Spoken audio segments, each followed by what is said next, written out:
Hello and welcome to the Scoutcast, ahead of Gameweek 7 and following an unusual week of extreme highs and lows for us and others. My name is Joe. My name's David. And my name's Az. Welcome everyone as we look back on a rollercoaster week and the ups and downs to come in Gameweek 7 and beyond. David, what is coming up on the show? And rather handily, I haven't written that out for you, so you're going to have to wing this bit. Oh no! Oh, Joe, what are we going to talk about? I mean, there's loads to talk about, which is handy. Plenty of things to sink our teeth into. I mean, obviously, we're going to start with talking about how Game Week 6 went for people. It was a weekend of contrast, both, I want to say, on and off the pitch. I know none of us are ever on it, but I think a lot of you know what I mean there. It was like it. We'll get onto that in just a second. Then we've got our key, three sections that we normally go through with a player. We're going to talk about Lucas Tinea because I think he seems to be the last of the clinging on premium defenders outside of the Liverpool ones, and another poor week for him. So we're going to talk about what to do with him. The teams we're going to look at are going to be Chelsea and Leicester because they seem to be offering some good value and have got some nice fixtures as well. And then our talking point is going to be tackling captain fails, which seems to have happened to a lot of us this year. Myself and Joe have often been talking about on our captain videos that we always feel like we've probably come to the correct decision, but then we always end up on the wrong side of the captaincy, and the person we either vice captained or didn't consider at all, or what have you. You know, it's Sterling versus Salah every week. The one we don't go with tends to get the double figure haul. It's like that Eric Morecambe line. I am playing all the right notes, but not necessarily in the right order. I am captaining all the right captains, but not necessarily in the right game week. Exactly.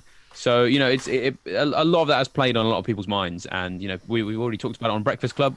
Should that change the way that we tackle the captaincy? So, yeah, we're going to get some detailed thoughts on that as well. And then, of course, as per usual, we'll talk about our plans for Game Week 7, transfers and clean sheets and differentials and tick all those boxes. So I'm going to hand back to you, Joe, to introduce the first section. Yeah, we're just going to quickly go back over our Game Week 6 sides. I've got a picture of my team up. He is, in fact, some pictures of a load of pots of jam because it's been an exceptionally jammy week for me. This is actually my team. So I've got 88 points. I went from 600k to 80k. Sterling captain, he didn't show up. KDB was my vice captain, and guess what? Lundstram comes off my bench as well. So there's 29 points from Sterling. I got 29 points from Sterling just not appearing, just sitting in the stands. So similar happened to me actually 2 seasons ago. I remember Sterling missed out. Kane's vice captain haul came in to see itself doubled. Meanwhile, other wildcard recruits finally came good after 1 week. So Otamendi and Alexander-Arnold scoring from the back there. I may look to conserve my lead this week to carry the jam puns going on. I don't know, Az, have you got anything to say about my sense of pure skill? There's one topic we haven't talked about yet. Go on. My sense of pure skill and no luck. Well, no, you're calling it jam, so I've got nothing to add. I'm just just the people that are saying it's skill that they get that. I just think is laughable. Okay. No, I'm cutting in here. I said a few days ago, I will fight anyone who says that's luck, because at this game week we knew that Sterling was a rotation risk, right? We were saying it through all of the content. Maybe he's not going to start, right? So if you're going to captain Sterling, you have to be picking your vice captain as if he's your captain. It's not accidental. Joe's looked at his team and thought, look, Sterling's not going to play. I still fancy the KDB. No, he hasn't. To come through. No, he hasn't. Yes, he has. Joe and everyone else. Now, David is completely accurate to call this skill, but I would say that. But he is right in the essence. If you do have Sterling captain, you better have a good vice captain. And I did have at the beginning of the week Salah, and I did switch because the rumours of Sterling not showing were intensifying. But I decided to say, oh, what the hell, I'm just going to captain Sterling anyway. But I did move my captaincy to KDB because I just thought there's actually a genuine shot here of Sterling not showing up. What you've done is you picked Sterling as the player in your team who you think is going to get the most points. And he hasn't got the most points. He's got a big fat zero. But had he played, he probably would have got double figure. But he didn't, and that was the risk. He could have come off early. He could have come on for 2 or 3 minutes. And people like me who went for KDB straight up were punished. Well, let's have a look at, because you're talking I am about salty, Brandon. You're The talking chat. about Very salt, salty. but I'm still on jam because we got your team up at the moment, and you got ridiculous jammy captaincy points for a genuine captain, KDB, O'Connell 6 points, you jammy so and so off Not the bench, Lundstrom, though. and Mount's 2 points, 2 whole points, jammy in for Sterling. I mean. That's the jammy week. No, seriously, how did you feel about the week? Ignore all the jammy so and so's like me, but that's a pretty good. You got a pretty good score, 73. You must be Az pleased. prefers salt on his toast. Yeah, I do. Yeah, just all about the salt. No, I was pretty happy. I mean, it was funny. The happiest thing of my week was actually Rico, because 2 weeks ago I had 14 members in my team, and all of a sudden Rico emerges last week from the dead and gets an assist and 5. And so I think, do you know what? I'll play him this week. And he gets another 5 points. 4 million defender. So I'm actually looking at my team. That's the kind of the biggest win for me, other than De Bruyne captaincy. He's just, we're going to talk about him later, aren't we? But De Bruyne is just an absolute machine. He's just on a different level this year. So I wonder how long it's going to be until people start captaining him week on week. Yeah, I'm already considering elevating him from vice captain to captain, seeing as he's doing a pretty good job as a captain by default. You mentioned your cheap defenders there, Rico. I mentioned O'Connell that you got there. So you're getting points from these guys. David, good time to bring your team in. You 73 points as well. And speaking of cheap defenders coming in for you, just wildcarded a whole bunch of gems in. Tell us about your week. Yeah, well, I was very happy. I mean, I'd made the call sort of last week on the Scoutcast that I was probably going to go with cheaper defence. And when I first sort of plucked it out and put it out there on social media, what my team was, there was a few concerns that... So I mean, my selection of defenders is Alexander-Arnold, who I said was always going to stick around. Lundstrom, who was also going to stick around because, he's the best player of all time. Dan Burn, Matt Loughton, and Arthur Masuaku, which I will appreciate does look like a bit of an eclectic bunch of losers. But yeah, they came through. I mean, I did a little bit of digging into fixtures and a bit of defensive capabilities. And I mean, I suppose it's not really rocket science that Burnley are clean sheet, capable of keeping clean sheets. And to be fair, I left Loughton on the bench because I thought that the Norwich double up was going to come through. But I'm fairly confident about my budget defence because, as you can see there on the screen, I tell you what, I get so much satisfaction when all of the defensive players I play get something. There's something about it that it really props up the rest of your team, because you can normally, most of us, we look at our attacking players and we kind of expect returns there. But I actually think that if you can get a full house of defensive players, that's the difference between like an all right game week and a great one. Yeah. Especially with Lundstrom on the 12 points as well. By the way, I just want to say, I'm not trying to play down anyone who had Lundstrom first sub, because it's important to make sure your first sub is a good player. There is some skill there. But I started him. I didn't bench him. I was confident the whole time throughout the game. That was bold. So doesn't it hurt, all those lucky people getting him off the bench? Well, I mean, it rankled a little bit, but I still just think, I mean, you have to order your bench properly. So I can't really sort of say, they got lucky, because then I'd kind of contradict myself 5 minutes ago. Just to defend my Lundstrom benching and jamminess of getting back off. Oh, it makes total sense. No, I get why people... I actually did it because I couldn't believe that Mason Mount was starting.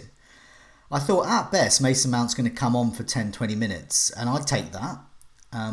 But I just thought he's not going to play. So yeah, not I. And he ended up playing. So what do we know? David, no De Bruyne though in your team. Yeah, I know. So that was the big... I said last week on the Scoutcast I really wanted to get De Bruyne. But then I kind of looked at Aguero and Sterling together, because I actually was fairly confident Sterling would play, because I looked at the schedule that Man City had, and I thought, well, surely he's going to get rested for Preston and play the Watford game, because if he doesn't play Watford and he doesn't play Preston, then he's got a 10-day gap between, I think, what was it, the Champions League game and then Everton game week 7. But annoyingly, he's not played against Watford, and he's actually playing right now against Preston. Has scored as well. So, he still got it, although it is Preston. But, it's a little bit annoying. I think he will still play against Everton. But I basically just tracking it back, I was fairly confident that they'd both play. And I just really like the look of it, because a lot of people kind of... To be fair, I was one of these people a couple of weeks ago. I didn't fancy Aguero. But then again, looking at the schedule and picking out places where I felt he could get a rest, I felt a lot more confident that he was going to play those Premier League games. And Aguero, at home against Watford, it's kind of too hard to turn down. And I didn't want to get rid of Sterling because his ownership was so high. And for example, most people think that he's still going to be captainable over any number of game weeks. And as I sort of mentioned before, I don't mind having more than one captain. Some people don't like it if they've got more than one option they would be prepared to captain, because maybe it makes the choice hard, and maybe it increases the chance that your vice captain's going to do better than your captain, or what have you. But I just think a lot of the success I had last year was every week I could have captained 3 different players, because then it means if they come in, you're still protected against those who did captain, etc. So I kind of thought, well, from that perspective, I don't think many people are going to captain De Bruyne. And then some people ended up accidentally captaining De Bruyne. But, as I said, that's fine. But I'm just amazed in a straight up decision between De Bruyne and Sterling. You went for Sterling. Yeah, well, I mean, I think a week ago, most people would have made the same decision. If you had to choose just one of them, I think they still would have gone Sterling. I know he's more expensive, but if you're looking for an explosive kind of captaincy option, and I know that De Bruyne has now got, 17 points, but we're all looking at it now in hindsight. De Bruyne was obviously amazing. We know he's going to be amazing, but a week ago to say that you wouldn't have Sterling and you would have De Bruyne, I think would still be quite bold. But with Aguero, I kind of felt that not having De Bruyne but having Aguero and Sterling, I thought that would probably make up the gap. And yeah, fine, it didn't in this game week, but I think in subsequent ones it could well do. So I think I noticed, it's annoying. I'm kind of annoyed at myself that I didn't do it, but then in the end I just kind of thought I'd give it a go. And 73 points, I can't really complain.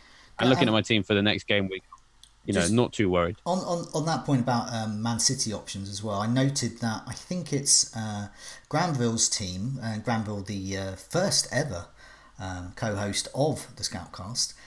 He, I think, has Aguero, KDB and Sterling. He's certainly very well stocked up on attacking assets for Man City. And I remember him saying, you need to have a lot of them because of Pep rotation. And he's right.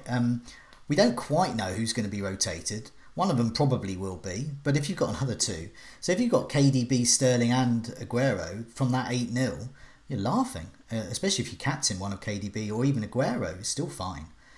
Even more if you've got Otamendi, Joe. Yeah. And luckily, some of us have Otamendi. But goal and an assist for Otamendi. Yeah. I mean, but this was something we mentioned. I think myself and Neil mentioned in the team news that last week we were hoping, or rather I was because I owned him, but hoping that we could see some of that attacking threat we saw a couple of seasons ago when Otamendi was incredible. He was all, every time they had a set piece, it was like, oh wow, Otamendi's like gone close, he's scored, and I was starting to see a bit of that. So pinning very vague hopes that we're going to see more of that, but I like what I see, and he's certainly got the underlying stats to show that.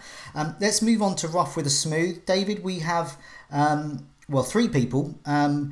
They've had the roughest week, smoothest week, roughest week, smoothest week. Oh, it just goes on and on. But we just thought we'd dedicate it to them guys. So, David, what are we talking about? Yeah, so I mean, this was kind of what I was referring to at the top of the show when I said we've had issues on and off the field. And the off the field issues are that, so over the weekend, some people have been targeted by hackers. So most people kind of know about this already. So we saw FPL Chef last week suffer from this and had his account deleted. And then over the weekend, Neil, deputy editor of Scout, and obviously the team news guy, as people were referring to him on Twitter, who didn't actually know his actual name. They were just calling him the team news guy. So I call him. And then of course Andy, obviously long time associate with Scout and has done Scoutcast, and everybody big fan of his Let's Talk FPL YouTube channel. All 3 of those guys had hacks and their teams were deleted and what have you. So obviously that was awful. And as I said on the captain video, I was so gutted for those guys, because you put so much. I mean, we all do. We all put so much time and effort into this, and to have your team just disappear after 6 or 7 game weeks is just with the rest of the season ahead and your history as well. I mean, you look at the great finishes that those 3 players have had over the years. That's awful. And the thing is that some of them would have had really good game weeks, So, for example, I think, Andy, another one of those guys, Sterling became KDB for the captaincy, and Lundstrom came in, so a 29-point swing would normally have been a smooth. But he logged in Sunday morning, team's gone. Several days of kind of, what now? What do I do now? Thankfully, and we really want to give them fantastic credit for this. Fantasy Premier League have stepped in and they've done their work behind the scenes into kind of investigating this. So I'm just gonna read the statement that they put out this morning.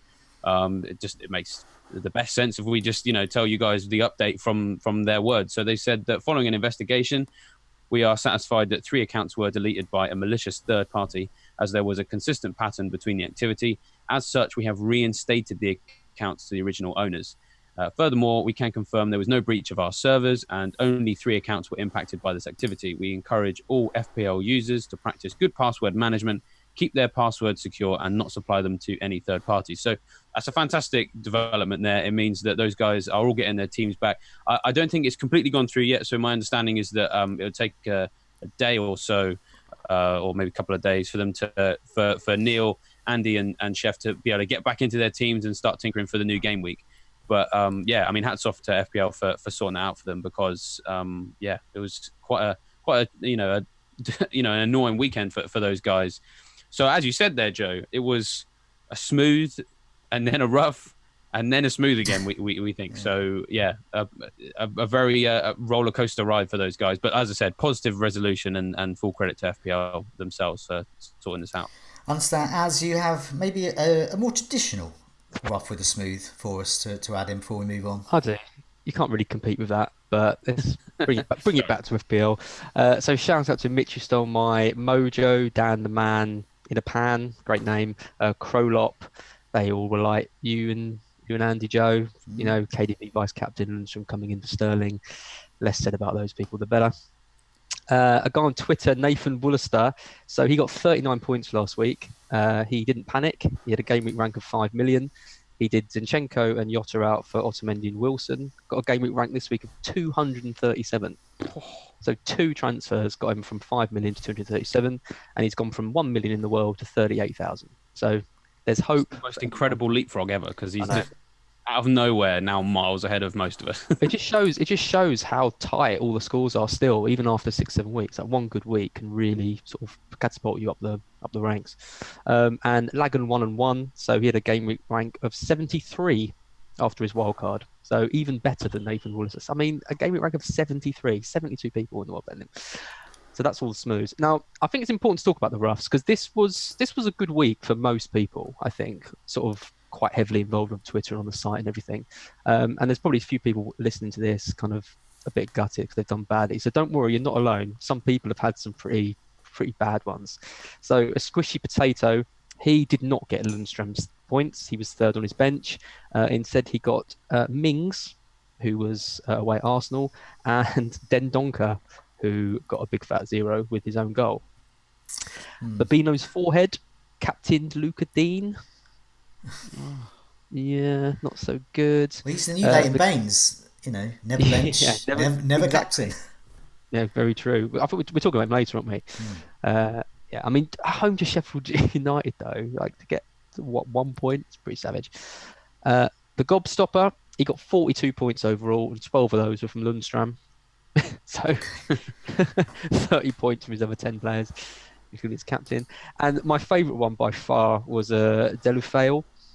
He I don't know if you saw it on the site. It's worth reading his complete tale of woe.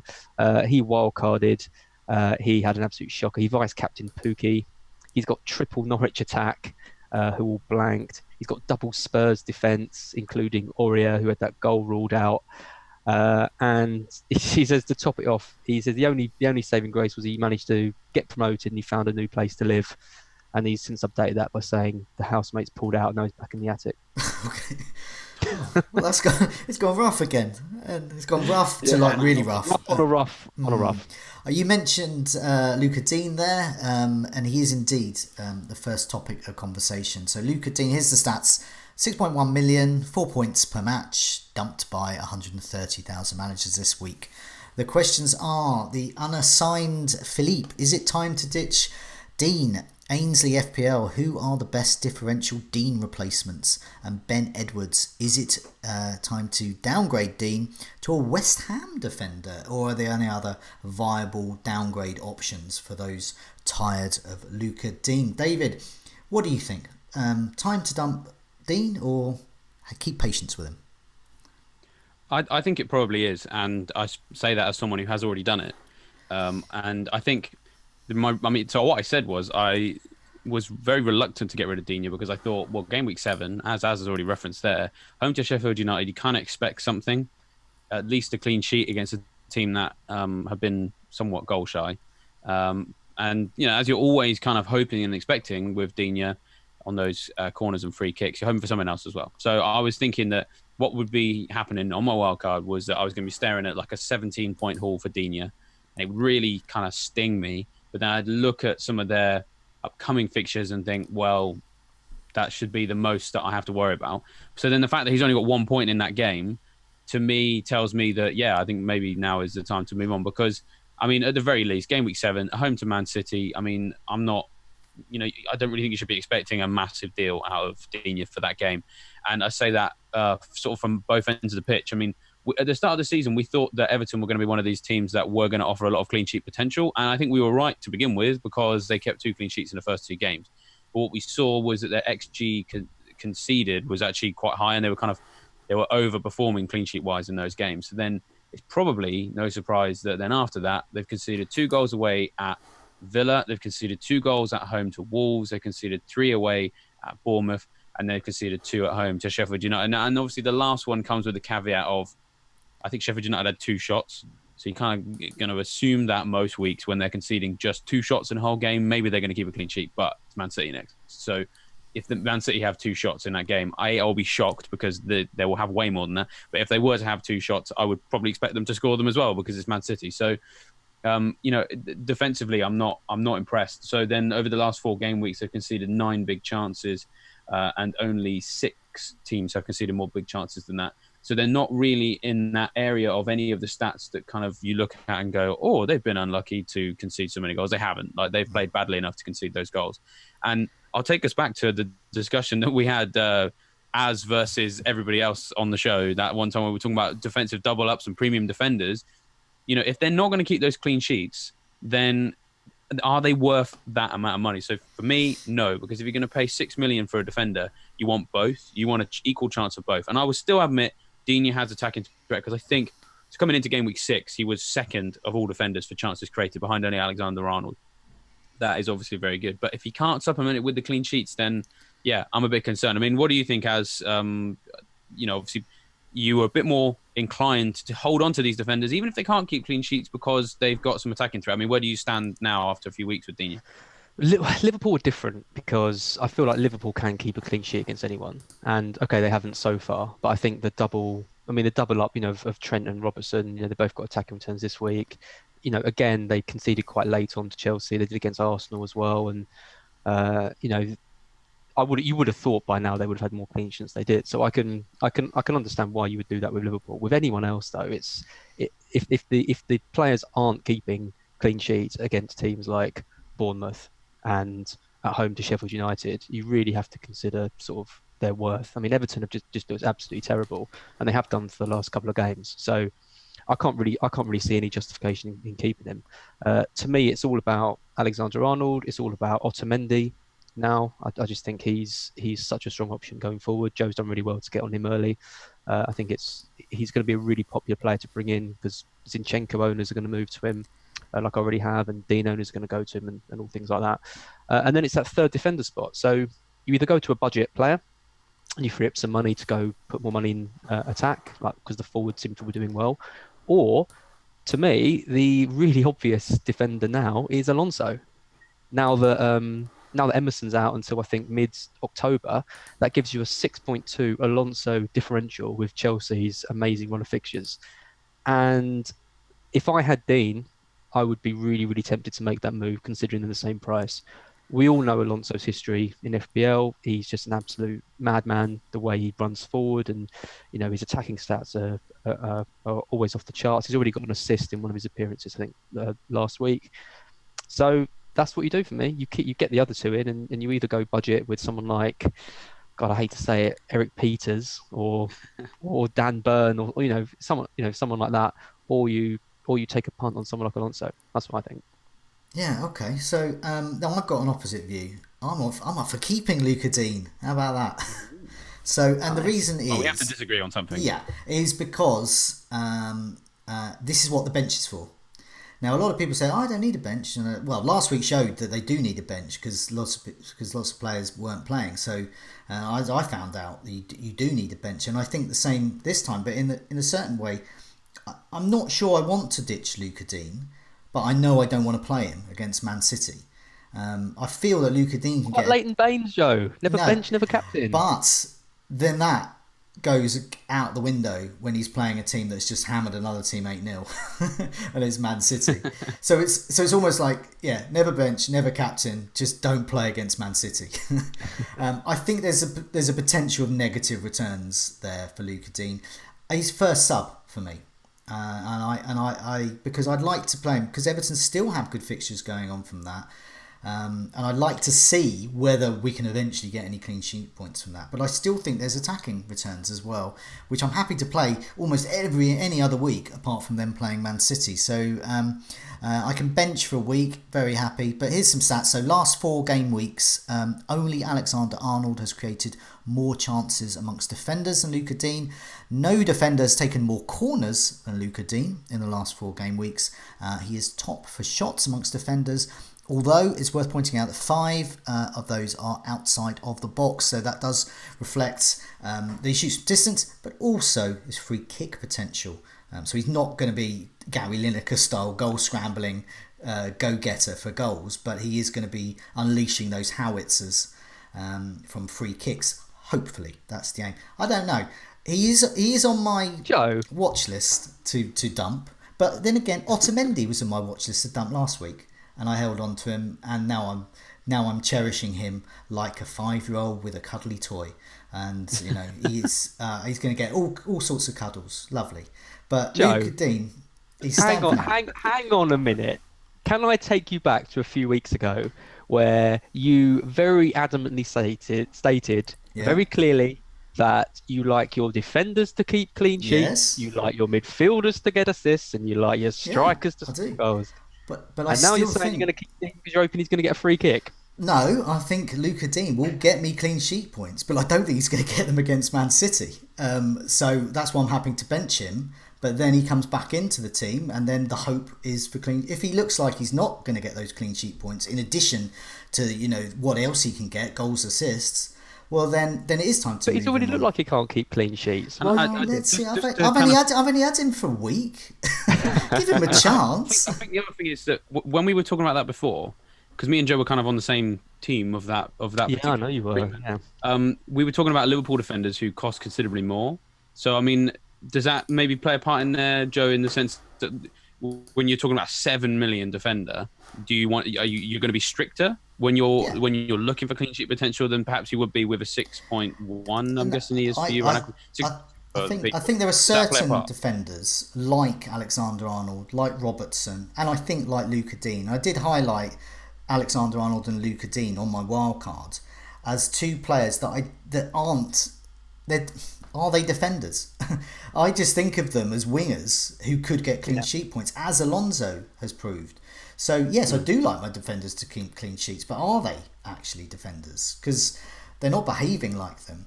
And as we're going to come to when we talk to Chelsea, I'm sure this was me saying this a few weeks ago. But maybe we've done a body swap. Well, no, I was advocating balance at the back, not just going gung ho for all of them. But and so as we're going to talk about Leicester and Chelsea a bit later, I think there are similar assets there that we could consider to replace Luca Dean. Because, well, I won't say who. We've already mentioned Alonso, but I think Leicester have a great version as well of a very attack-minded. Is he actually a winger as well? So, can we talk about West Ham? The message is in my head from the ether, because we were mentioning kind of alternatives. So we've mentioned some alternatives, and we've mentioned the fact that we love a bit of goals assist. We love those clean sheets. So, what about these cheap alternatives? West Ham. 3 clean sheets. David, tell me about West Ham. Why should we be considering their defenders? I'm sat here with Alpha Masuaku in my squad, and some people were wondering why is that. Well, their fixtures defensively look very nice. Bournemouth away next week is I'm not so sure on, but the next 3 home matches do look really nice. Palace at home, Sheffield United at home, Newcastle at home as well. And we've got a full article in considerably more detail than I'm going to be able to give people right now on the West Ham defence that's coming first thing in the morning. So keep an eye out for that. But the general gist of it is that West Ham obviously have kept 3 clean sheets in their last 3, and the fixtures look very nice. And it's worth pointing out that of teams, so in all home matches so far this season, Palace and Newcastle are the bottom 2 teams. Sorry, in away matches, I should say. In away matches, Palace and Newcastle are the bottom 2 teams for XG. So they are the people who should have scored the fewest goals away from home so far this season. And yeah, they're going to go to West Ham in game weeks 8 and 11. So rotating a West Ham player in could do quite well there. And Sheffield United are in the bottom 6 for that same stat.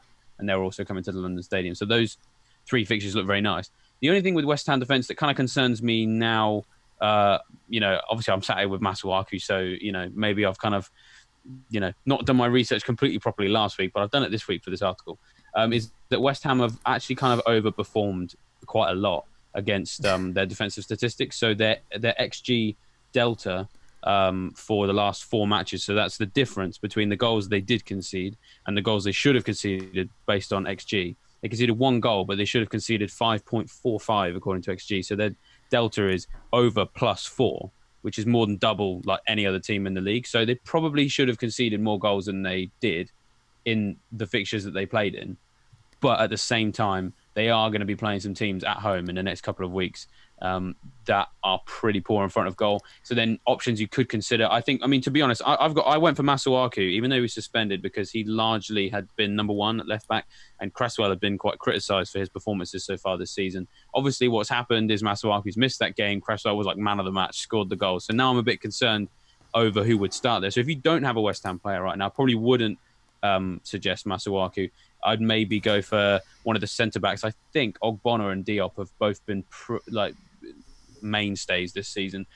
My understanding is that Balbuena's kind of slipped down the pecking order. He's played I think he's played one start and then 1 substitute appearance. I like Cresswell. So then if you're looking for someone cheap again, well, Cresswell maybe, but the thing with Cresswell is that he was under severe criticism from a lot of West Ham fans and from the local press in the first over the summer, and then Masuaku was really good in the first 4 or 5 games, and obviously, of course, he did get sent off. Basically, the latest from the local press on the people who are always looking at the team is that Pellegrini has like a really tough decision to make about whether he starts Masuaku or Cresswell for this next game. So because I'd say there's uncertainty there, and I think is Cresswell a bit more expensive as well, because in the past he's had a lot of, it's 4.9. Then I wouldn't go for Cresswell. And like I said, if I was doing my wildcard now, I probably wouldn't go for Masuaku either, because Cresswell's had a good game and Pellegrini has a decision to make. Probably go for a centre-back. And I wouldn't go Fabianski because a 5 million goalkeeper is too much. But definitely, some people are thinking they've crept under the radar. Don't worry, we've spotted the defensive potential there. And like I said, there'll be a lot more about it on the website this morning, unless you guys have some thoughts on West Ham. Well, no, I was just going to say, speaking of people wildcarding, so shout out to Camille on the live text. During the recording, he is indeed wildcarding now. So let's give him some advice, and I think you've given some great advice there. And I think West Ham are definitely ones to consider. I foolishly got rid of Diop on my wildcard, but I actually got rid of him.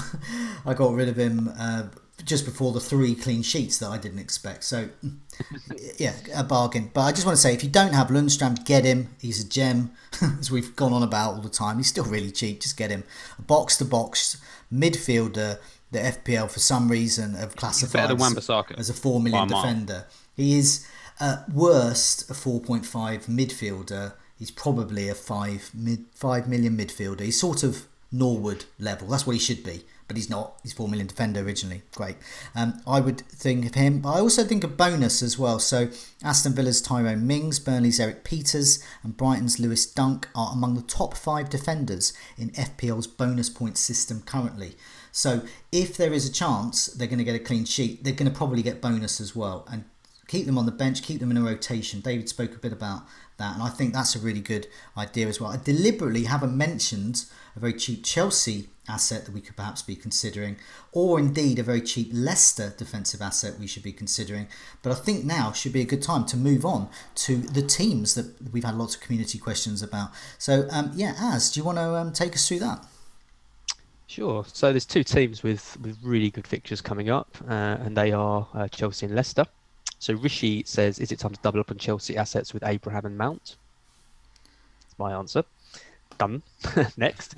Seridovi says, dare we pick a Chelsea defender like Tomori? I don't believe they've kept a clean sheet yet, and I think Pepper's saved less than he's conceded or something like that. So doesn't exactly look good for their defensive players, but yeah, good fixtures. And Matthew Hall says, can we please talk about Leicester options ahead of their kind fixture run? So you two are both big Vardy fanboys, but now neither of you have got Vardy, and he's got a great run of games. So are you considering getting him in? Let's go back to you, David. I'm not going to get Vardy in. My structure doesn't really allow for it. But I'm still so regretting taking him out. Was it game week 3?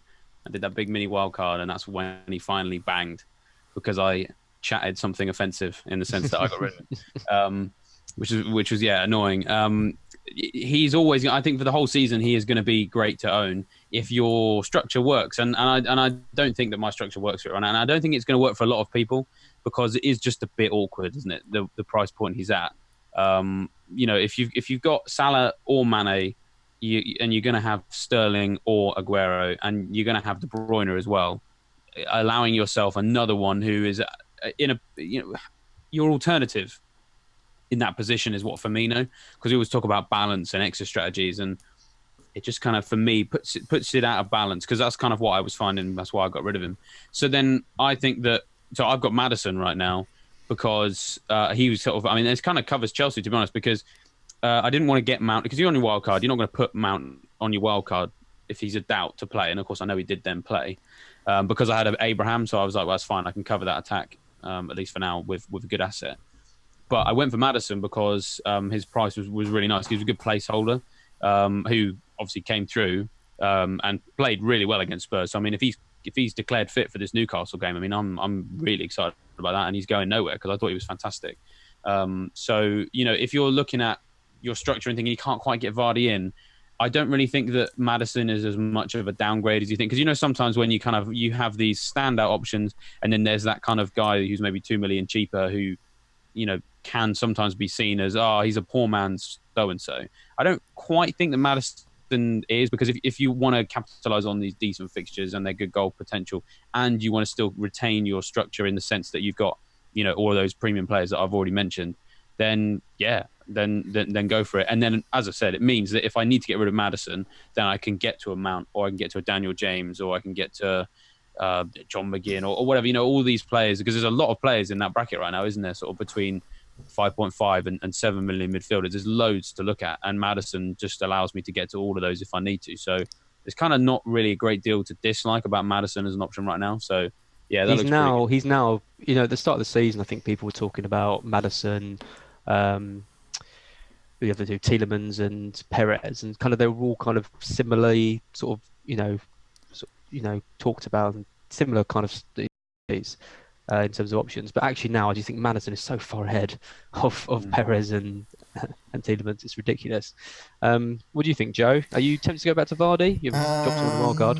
I was tempted this week, but I'm going to go for the other team, Chelsea, for my attack this week. But I'm not at the moment. I think I can do without. He's got Liverpool in game week 8. And it's game week 9, really, the Leicester run really starts. So let's just look at those fixtures that we're talking about. So Chelsea, I've got Brighton next, Southampton, Newcastle, Burnley, Watford and Crystal Palace. That's a really great next 6. Leicester, I've just got one tricky one in terms of their attack. Newcastle, Liverpool, that's tricky. Burnley, Southampton, Crystal Palace, and then Arsenal. I don't consider Arsenal to be tricky for the likes of Maddison or Vardy.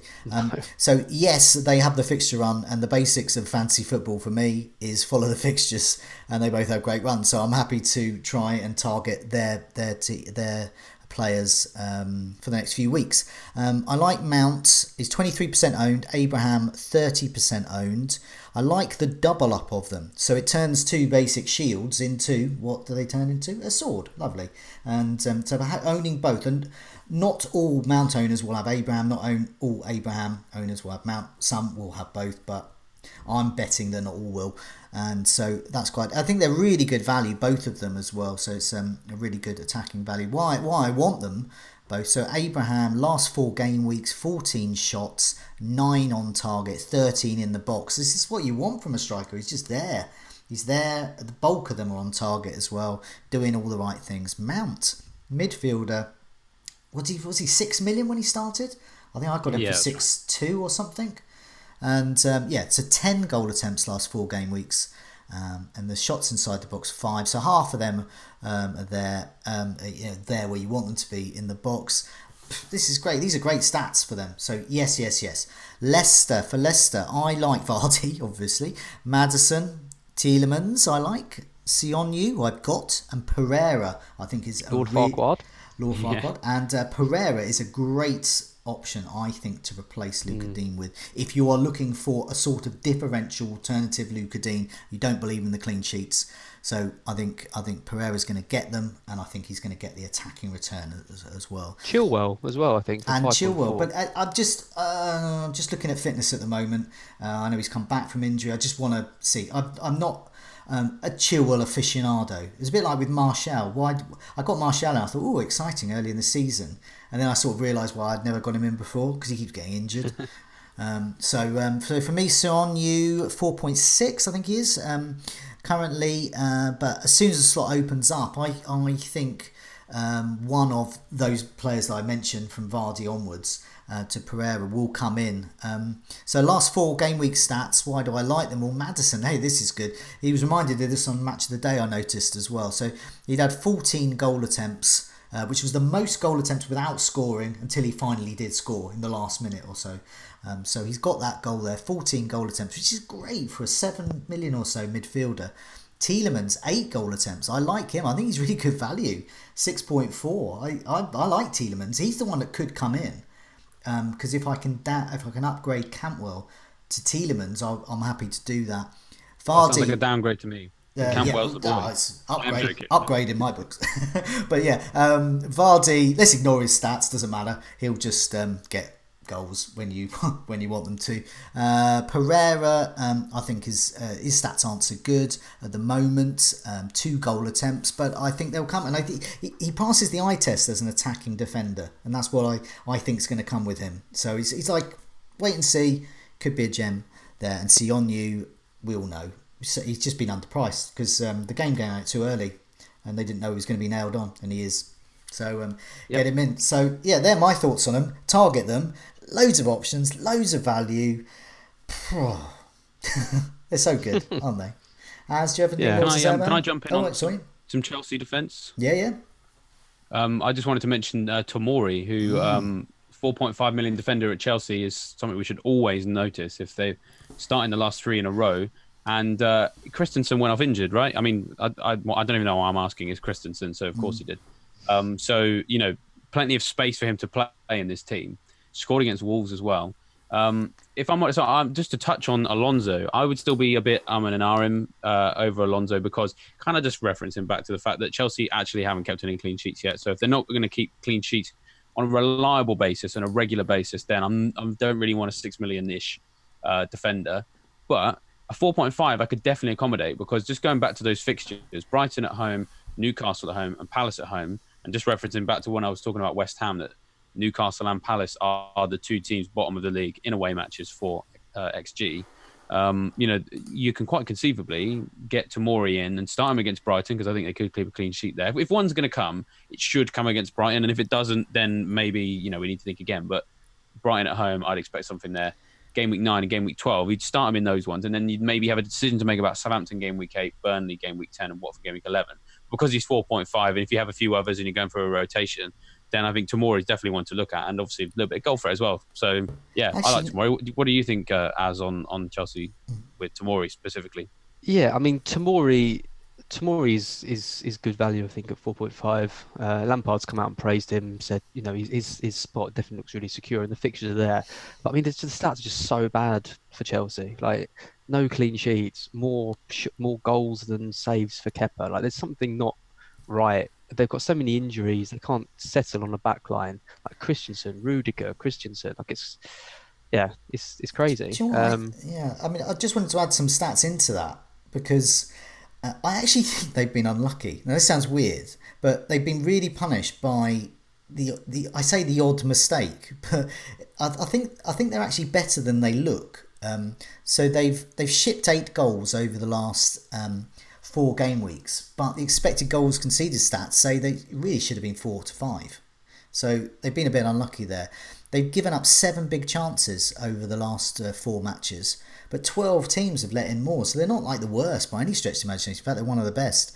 And they've conceded 31 shots over the last 4 matches. And that's actually 3rd best in the league. So, or rather 3rd fewest, you would say. It should improve, shouldn't it? And Brighton at home is just the perfect opportunity to show that. So, sorry, I just wanted to chip in there, because the stats do back up that there's promise there for the likes of Tomori. It's a bit like having like David Luiz in your team, though. Like, you're always just a mistake away from conceding. Like, although they did rectify that over the summer, as. Well, that is true. That was probably their best bit of, well, their only bit of transfer business. It was a good one. Yeah, I'm just not too convinced on Chelsea at the back. I think, Tomori at 4.5 is a gamble that doesn't really have much of a downside, so you might as well take it. It's low risk, isn't it? Exactly. Alonso is much higher risk, but potentially, if Joe's stats come in and he is attacking, then Alonso could be looking at some 15-pointers, in the near future. So something to think about. I'm much more interested in Chelsea attack, and I think we do overcomplicate this game at times. But when you look at Tammy Abraham playing for Chelsea, who are a top 6 side, possibly top 4 if they can sort themselves out a bit more at the back, but comfortably a top 6 side, I think. 7.4 million striker playing up front for Chelsea with the fixtures they've got. It just, if you don't get him, I just think you're overcomplicating things, because he's just such a strong option going forward. And the same with Mason Mount as well. I think both of those players, like I just think for the fixtures, if you haven't got them, then you need to have some really, really strong alternatives. And actually, I think Maddison is probably the one player who could potentially match Mount, because he's got the fixtures, he's got the form. Well, he's got form from one game, but he takes a lot of shots, and he's the kind of the main playmaker in the side. So I think one of Mount and Maddison, and I just think you need Abraham. I also think, I said at the start of the season, I think Leicester are going to be challenging top 6 sort of quite comfortably this year. They could even be challenging top 4. I mean, they've had a pretty rough 6 games, and they're what? Are they 4th in the league or something? 4th or 5th? Or they're high up in the league, wherever they are. They are 3rd, I think. They're 3rd in the league, exactly. Yeah. And I think, the thing that's really missing for them at the moment is the clean sheets. And Brendan Rodgers knows that. And I think he's going to try and get them to tighten up a bit. So I think someone like Pereira, someone like Soyuncu, at 4.5, he just seems like, or 4.6, I think he is now. I think he's a really strong option. Okay. So I like the Leicester defence. Okay, well, let's keep the roller coaster of this Scoutcast going, and to the highs and lows. And we've got some plummeting falls, tackling the captain fails. Yeah, so this is the talking point. How are we going to get the captain right, David? So what have the community been asking about this? Yeah, so I mean, this really kind of carries on a chat that we started with Tom from Who Got the Assist on Breakfast Club about whether we should be sticking with the Salah, Sterling, Aguero template each week in terms of who we consider for the captaincy. As we know, it's vital. The captaincy at FPL, it can make a huge difference. I can 100% testify to that idea from the season I had last year. Was so based on getting the captain right for a long period. As I mentioned on Scoutcast, someone managed to work out that I actually got more captain points last season than Adam Levy, who won the whole thing. If you have a good captain every week, so technically you won FPL. Well, that's not sounds like it. No, Joe. There's 10 other players you've got to worry about. But it can make a big difference. I still think that's why I had a good season, because I got the captain right most weeks. But this season, the touch is gone. I mean, I think I'm on 6 games. I think I've had 3 blanks or 2. So either way, it's not been as exciting because the captaincy isn't coming through. And I'm not the only one experiencing this, Joe. You've had the same thing as we've all had a couple of weeks where the so-called correct captain choice hasn't come through, and the alternative option, your left field option, your vice captain, they're the one that gets the double figure haul, and it seems to be carrying on. That's the thing, is it with several weeks we're seeing this, and it's really annoying. So a lot of questions on it. So Tuvok has just said, can you please discuss how to avoid the captain fails? Shirtless has said, is KDB now a permanent captain option? to break into this template. We can predict his benchings. We know when he's probably going to get involved in goals, etc. Can we say the same about Sterling, for example, and perhaps not? Forza Papax also asked the same thing. Is KDB one worth captaining? The cool story says, how long can we ignore Firmino for captaincy? Because obviously we've been looking at Liverpool options a lot. Most people tend to go Salah or Mane. What about Firmino? KTK Interresta says, is it time to shift the captaincy template? Instead of looking at Liverpool players and City players, should we be considering Chelsea, Spurs and Arsenal strong performers? Abraham, Son, Aubameyang, 3 options there. Well, we talked about Abraham, of course.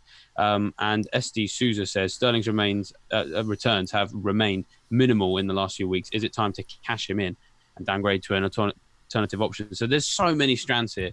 It's such like I said, the captaincy is so important, and a lot of us fixate on certain individuals every week. Obviously, Joe, we've already discussed this at the weekend, so I'll come to you now as... what's your thoughts here from what you've seen at the start of the season? Are you going to tackle the captaincy any different moving forward? Are you going to shake things up? No, I don't think so. I mean, you can only base a captain on a certain number of factors: form, fixture, stats, and your own kind of gut feel. And it's a kind of a combination of those which leads you to pick someone. I mean, you can't tell me for a second that picking Sterling against Norwich, who had absolutely no defenders, was a bad pick. And even if you'd gone for De Bruyne, you'd be looking at 1 point. That just was a complete sort of anomaly in that game. Sterling blanking against Brighton at home, played 90 minutes, 4-0 win. If you look at a 4-0 win for City and Sterling's played 90 minutes, most of the time you're going to see that he's got a goal or an assist at least. So these aren't bad decisions. You're much more likely to start risking the captaincy on a player like Abraham or someone who, I don't know. I say that Abraham potentially is quite a good pick, but I've learned firsthand over many years when I've tried to give the captaincy to Lingard or Richarlison, or tried to be clever. Richarlison, I did that as well. Oh, yeah, it's horrible. Because you're not just relying on that player to score. You're also relying on the heavy players to blank as well, and that's the big issue. I just think you've got in players like Salah, Sterling, Aguero, because you're paying the money for them, because you expect them to score heavily when they've got easy fixtures, and it's knowing when to kind of roll the dice and when to play it safe. If City are playing Norwich, I'm going to captain Sterling, Aguero, De Bruyne every time, even if someone else has got a great fixture. Like this, I think the only time I've kind of risked it this season was a few weeks ago. I think there was a couple of tough games. I rolled the dice, and everyone blanked anyway, so it didn't even really matter. This week's an interesting one because you've got City away at Everton, and you've got rotation. You've got Liverpool away at Sheffield United, which could potentially be tricky, but I still think Salah's the best option. But this week kind of suggests that with players like Son at home to Southampton, with players like Abraham at home, there could be a bit of potential there to roll the dice. But I just think you've got to judge it on what you. It sounds. I mean, I don't know why I come on the Scoutcast to say things like you should go with your gut and you should play your own game, but you should. If you don't think City can do very well against Everton, and if you think Sheffield United can have a fight against Liverpool, then why not risk another player? But it comes with risks, and you've just got to accept those risks if it doesn't pay off. Yeah. Yeah, I mean, I'm completely with you. I mean, I think while it's annoying, you're looking back on, there's no way that you would have gone anything different with Sterling, especially. For him to do nothing against Brighton, how can you predict that? Because his stats before that game were so good, and then he had a blip where he had a game where he had no shots. You can't really see that coming. And then the Norwich game as well. I mean, I got to be honest. I was still there were so many people in the aftermath of that Norwich game who were like annoyed that anyone had dared to predict that Man City would win that. But like, come on, like Norwich had like you said, they had no fit defenders. As of Friday, one or two of them got fit enough to play in the game, and then played out of their skin to keep the score down. Yeah, a lot of people were thinking it was going to be like the highest scoring Premier League match in history. Yeah, and then it happened almost happened a week later with Watford. But yeah, you're absolutely right. I think I'm not going to change the way I pick my captain each week. I'm quite happy with the way I do it. I think one thing is you have got to sort of play that, but you've also got to not be stubborn. So I captained De Bruyne this week because I thought, actually, based on what I've seen so far in this season, I think De Bruyne has overtaken Sterling as being the kind of the player of choice in that Man City team, based on his average position, based on the set pieces he has, based on the shots he's having and the chances he's creating and all that thing, and the fact that Sterling was due a rest. Kind of maybe that's why I went for De Bruyne in that game, because I thought actually there is something here. And I think a lot of people would stubbornly just give it to Sterling because he's more expensive, because he's got the history, because they're thinking of De Bruyne of a few years ago. So I think you have still got to remain a bit flexible, but the decision's got to be made based on these factors. You can't just take a punt on a whim, because the captaincy is just too easy to kind of get wrong. And it's like playing poker, isn't it? It's like playing on a really bad hand, or you might win sometimes, but realistically, you've got to play, to your strengths. And I think you've hit the nail on the head there, Az, with your genuine captaining of KDB this week, because KDB is now added to. Oh God, if it was like in the City, it would be a captaincy portfolio of assets or something, and KDB is now one of those. And I think that's the we spoke about crossroads last week. They were at the crossroads. One way you can go like me. Oh, Salah, Sterling, Salah, whatever. You just captain one of those two each week. Or you can not go crazy and start captaining Luca Dean, for example, or Jesse Lingard. But you can, within reason, and still with that nice, sensible Dullard approach, just add a few more captains into the mix. On the captaincy video this week, myself and David talked about Aguero, Aubameyang. They just feel like the bare minimum is going to be 6 points. You're going to get a delivery from them. It's just whether they get a haul or not. It's not how many points they get. Whereas, and I think KDB is starting to be in that category. I'm looking at him and I'm thinking he's going to get an assist. If he's going to play 80 minutes, he's going to get an assist or a goal, because that's just the way the Man City team is set up. So I think he can be added to that. And I think weeks like this, Son can be added to it as well. Nice home game against Southampton. And I think it'd be added to the mix. So one of the things we spoke about on Breakfast Club with Tom was something that I know David and Tom hated me to talk about, which was what could have been. And so I had a look at the FPL Statistico tool, and that tells me I have 90 points for my captain so far. So I'm okay with that. But if I always captain my vice captain, I'd have had 146. So if the person I thought of as my vice captain, and then at 11:29, whatever the deadline is, I just swapped vice captain and captain around, I'd have nearly 50 points. I'd have 50 points more. And I've always captained my highest scorer. That's the holy grail. I just put this in, 188 points I'd have for my captain, so double. I put that in. That's impossible, I think. That's like winning the lottery. If my aunt had nuts, Joe, she'd be my uncle. But I don't know about that. But the vice captaincy one, I think, is most telling, because that proves that's someone in the mix. I've got two people in the mix each week, and I've gone for the one that's in it eventually after 6 weeks has got me 50 points less. And bearing in mind, about 30 of those points are really jammy from KDB coming in for Sterling. So that's the kind of thing I look at. I know people don't like that. So my scores for captaincy are 24, great, blank, 16, great, blank, 34. It's a mixed bag, and I look at trying to improve each year and during the season. I look at ways to try and improve, and for me, I can't get that 188 holy grail highest score captaincy right. I can't win the lottery on it, but I can get near the lottery, and that's what I was looking at really. And so that's why I'm looking at it. So carrying on what we were discussing in the Breakfast Club, and we discuss every week on the captaincy video with David. It's just, for me, it's about trying to broaden my thinking about fantasy football and about the captaincy. And so this week I have KDB is a genuine captaincy candidate. If I had Son, he'd be a genuine captaincy candidate. And this goes against the old template. I don't know what you think about that. The problem is sorry, just one more thing, David, just to interrupt. Liverpool and City are just so far ahead of everyone else in the league. I think that to me is the key reason why I keep captaining their players, because they're just it's not even, I think someone said it, it's not even a top 4 anymore. It's a top 2 and everyone else fighting for the other spots. Like Liverpool and City are capable of scoring 4 or 5 goals against anyone if they click. No, can't see any other team doing that, which is why I still think Salah, Sterling, Aguero, De Bruyne, Mane even are still the best picks, if they've all got a similar kind of fixture. Yeah, no, I think I largely agree there as well. I mean, in terms of like, I think the reason that people are thinking this way is because it's just the fixtures. You look at this week and you look at the current standings in the captain poll as well. Just give people an update on that because I think it's really fascinating this week.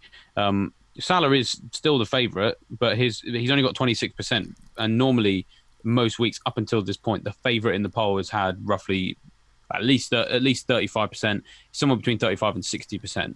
We got the top of the poll right now, 26%. Abraham second on 12.8. Sterling's third on 12.6. Son fourth on 11.4. Aguero, just 7.6% of people in this poll think that he's the best captain for this game. Kane 5.9. De Bruyne 4.2. So you've got like a massive spread of options. And yeah, the portfolio for a captain this week is actually really big because, as we mentioned on the captain video, you know, Everton's defence, like we haven't been a huge fan of it, but it's sort of like there are still some things there that put you off a tiny bit. Sheffield United are kind of hard to quantify still as well because we haven't seen Liverpool play against that system yet. For all we know, it could be a system that completely puts a spanner into the works of theirs. You know, so people are getting put off by, so like Mane, 2.8%. Obviously, I know he's got the injury, but you know, people are sort of looking at that and thinking, well, I don't know. And then they look at Chelsea at home to Brighton, they look at Spurs at home to Southampton, and go, oh, okay, yeah, maybe there's some options there. And I think that's going to continue for maybe a few more weeks because you've got Liverpool at home to Leicester in game week 8 and Man City at home to Wolves. So maybe you probably still go Man City option there. But, you know, there's some, you know, Arsenal at home to Bournemouth. So Aubameyang's going to come into the discussion. You know, Chelsea away at Southampton. So Abraham's going to be in that discussion again, probably. You know, game week 9, Liverpool are playing Man United. Man City are playing away at Palace. And Palace away is actually quite hard sometimes because they're very good at sticking everyone behind the ball. Then game week 10, Liverpool at home to Spurs. Man City at home to Villa. So you're probably going to go Man City there. But like for the next 2 or 3 weeks, I think we are going to see a spread of captain options. And it's going to have a big impact because I think we're going to have a situation where if a differential comes in and you've captained that player and, you know, Aguero or Sterling perhaps doesn't play in one of these games or just gets you your 6 pointers like that, this could be where you start to make up some real ground. So I think across the season as a whole, we're probably still going to, as I said there, go with Liverpool and Man City. But the fixtures over the next few weeks, Karen said it last week, didn't he, that the portfolio is going to shift because there's some nice fixtures for, say, Chelsea, Arsenal, Spurs. So we are going to see that. Definitely. The roller coaster's moving upwards. We're all full of hope and anticipation for game week 7. So we're going to look at the fixtures there, put them up on the screen there. As we can see, we've been talking about some of those favourable fixtures potentially for a whole bunch of teams. Spurs, Liverpool. I mean, look at it. Even Bournemouth, West Ham is a unquantifiable one. There's probably some captaincy options there if someone fancies taking a risk, but they'd have to be really keen on differentials. Good cue for you to come in. Differential watch, and it's your turn as well, I believe. Wow. Yeah, well, I've got a hard act to follow, haven't I? After going for Pookie, back in sort of game week 2. But yeah, my differential for the next 4 games I've mentioned already. So I'm going to go for Marcus Alonso. Ooh. Because what better differential can you have than the Lord of the Wingbacks himself? He's owned by 2.4% of the game. We've talked about Chelsea, but just to reiterate, they've got Brighton at home, Southampton away, Newcastle at home, Burnley away. So they'd be the 4 games that he'd be my pick for. If they're going to start keeping clean sheets, and I like your stats, Joe, so I would say that you've even kind of helped my cause with those stats. He looks like a great pick, and I think if anyone is looking for a Dean replacement or is looking for someone a bit different that people in mini leagues don't have, and are looking to get a bit ahead, and I think Alonso is a really good pick. I don't think I really need to spend a lot of time selling him to you. You haven't, because it's Marcus Alonso. I'm sold. So he's Marcus Alonso. He fits into that category. He's a defender, but he's actually a winger. So clean sheet's a bonus. But as I said, with those stats, people have to rewind back to have them. So I won't repeat them all again. But it does suggest that Chelsea have been underperforming. So clean sheets will be there. And we've seen his attacking intent over the year.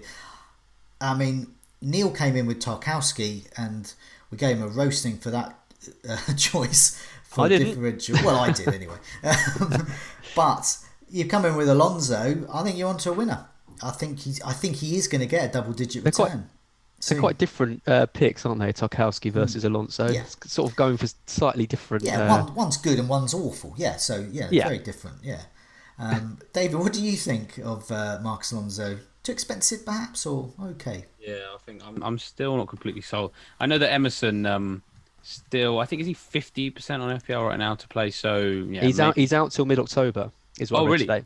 Oh, okay. Yeah, Okay. which Okay. is Well, there which we is are. why which is why I think Yeah. Alonso's now a decent Okay. option. Yeah, fair enough. Because I mean, that would have been my prior to that piece of information. Yeah, I would have said I'd be worried about because Emerson apparently has been really good. If you ask a lot of Chelsea fans early couple of days of the season, they said yeah, Emerson's done well. But yeah, so I mean, with that in maybe, but I don't know.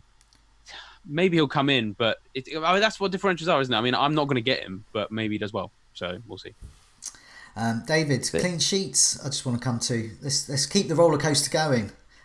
Clean sheets. Do you want to tell us who are the top teams over the next 6 that we should be investing in? We mentioned a few already. Yeah. So it's obviously a screenshot from the season ticker, which Fantasy Football Scout members can have full interactive access with. But we can give you just a few snippets. And of course, next 6 game weeks, defensive potential. Chelsea are top of the tree. We've already mentioned these guys, haven't we? Brighton at home, Newcastle at home, Palace at home, and then of course, Southampton away, Burnley away, Watford away.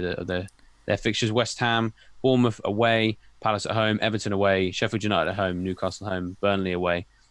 Norwich are up here. But I mean, it's a brave man to invest in Norwich defence, even if it's Palace away, Villa at home, Bournemouth away, Man United at home, Brighton away, and Watford at home, because they don't like defending. They are a team that likes to pass the ball, concede a lot, but score a lot. So yeah, and the same really goes for Arsenal as well. I mean, I've seen a few people talking about perhaps Holding or Chambers, fixtures. Oh, I mean, Man United away. I mean, they're not going to keep a clean sheet there, are they?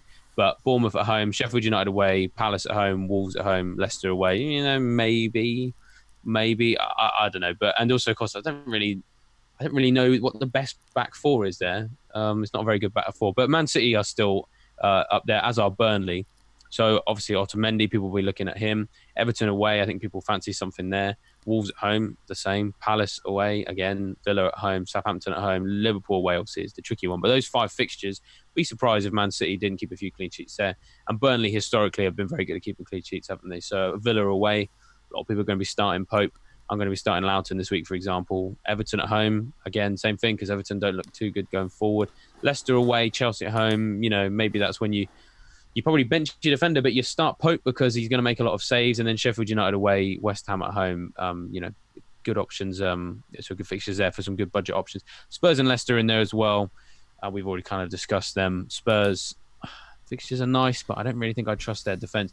It kind of tallies with what we said over the last few weeks, isn't it, Joe? Where a lot of the teams at the top end, with the fixtures, you don't really trust to keep the clean sheets.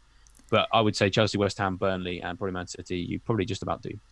Yeah, no, I think there's a really good selection there. We've really gone to town for Chelsea and Leicester, but also West Ham as well. West Ham really up there, battling it out with Chelsea for having the best defensive run of fixtures in theory over the next 6. So I think they're doing well. Let's move on to our Game Week 7 teams. What are your plans for Game Week 7? Well, I've already made one move, which is Zinchenko to Otamendi, which is probably the easiest transfer I think I've ever made in my life, because now Mendy's back, Zinchenko is going to be a risk every week, and you're going to be actually not involved tonight, is he? He's not in the involved match tonight, which is a bit odd. And Mendy's on the bench and has just come on, and I don't know. They've got Angelino, Mendy, and Zinchenko now all fighting for one left back spot, and I just don't want that headache every week. And when you've got Otamendi there, who is literally being rested and taken off because he's so important to the team, like he was, against Watford, I just think that's a really easy move. And I think people holding on to Zinchenko are going to regret it, to be honest. The other move I'm going to make is going to be Haller to Abraham, which I've been planning on doing for quite a few weeks. I won't go on any more about Abraham. I just think he's a really, really strong option going forward. A little part of me is tempted to steal wildcard. I've got 2 free transfers, but I have still got the wildcard. And the main reason why I do it would be to shift my funds up front. So I'd move Sterling and switch him for Aguero and just change my team structure a bit, which is how I wanted to use the wildcard. It's just whether I think the Sterling-Aguero switch is really worth it. Sterling looks like he's going to get 90 minutes or so tonight. Champions League game next week. Is he going to get another rest against Everton? He's becoming a little bit concerning, especially with the form Mahrez showing. It'd be interesting to know if Bernardo Silva gets a ban for his racist, well, however you want. I don't think it was racist, but you can use the word alleged racism because the case hasn't been heard yet. If you're worried about terminology, whatever it was ill-advised, and 100%. he might get punished for it. So if he's out, then I think Sterling is more attractive.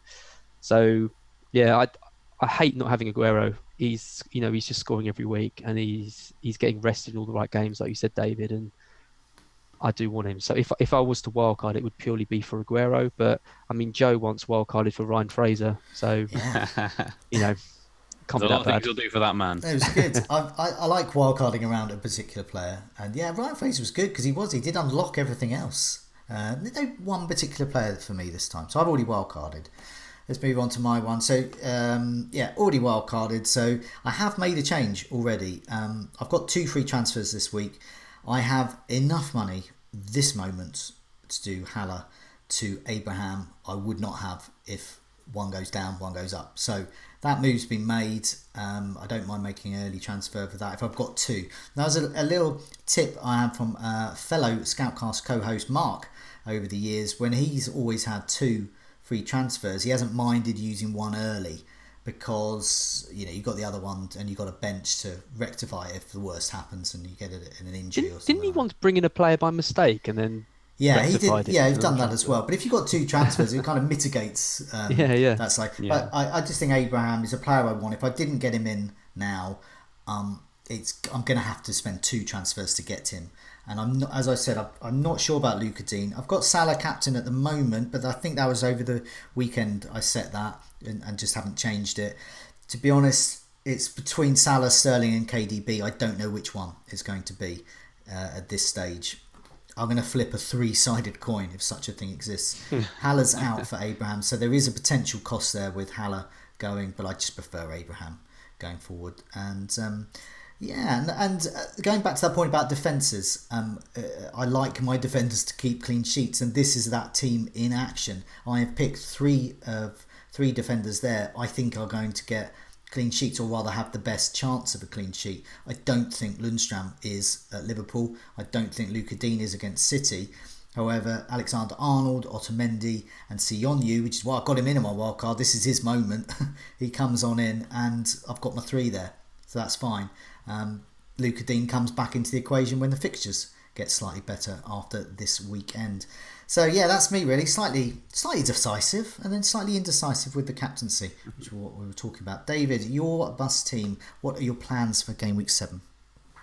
Well, you've mentioned there that you want to flip a 3-sided coin for the captaincy. I mean, I think I have 4 people I'm considering. So, I mean, I'm probably just going to need a full 6-sided dice to really work just it gone out. off 72 minutes, by the way. Oh, well, that is good news. I mean, that obviously brings him sort of more back into the equation than he perhaps was. I mean, I was always confident. I'm fairly confident he's going to play against Everton anyway because he's had his rest, and it's Tuesday and the game's on Saturday. So I mean, I was fairly confident anyway. But yeah, let's start with the captaincy. I mean, when I set my bus team, I put it on Abraham because I just kind of went, oh, that looks quite nice. And I was kind of I had the Man City jitters at the time because obviously, we'd had the news that Sterling wasn't playing. So I was like, can I really be bothered to second guess Pep for an away match against Everton? Because obviously I think when they went there back in January for double game week 25, that was when it was a lot tighter than you'd like. And it was a while ago.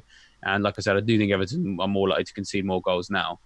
But yeah, Salah away to Sheffield United. I mean, I'm kind of hoping that whichever one I go for, they're all going to get 6 or 7. And then maybe the decision was kind of, by the by. But yeah, still undecisive there. I mean, in terms of transfers, I'm not going to make any if I can.